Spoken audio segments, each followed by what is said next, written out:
চোখের সামনে যেন কল্পবিজ্ঞান থ্রিলারের কোনো দৃশ্য।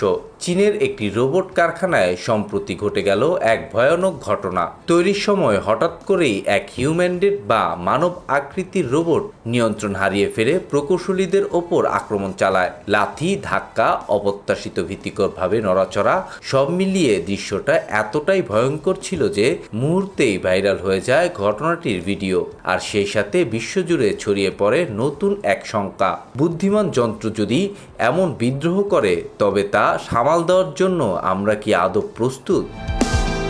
হিউম্যানডেড রোবট বলতে এমন রোবটকে বোঝায় যার গঠন বা আচরণ অনেকটাই মানুষের মতো। মাথা, হাত, পা সবই থাকে মানুষের মতো। শুধু রূপই নয়, তারা হাঁটতে পারে, কথা বলতে পারে, এমনকি কোনো ক্ষেত্রে সিদ্ধান্ত নিতে পারে। এইসব রোবট তৈরি করা হয় যেন তারা মানুষের সহকর্মী হিসেবে কাজ করতে পারে।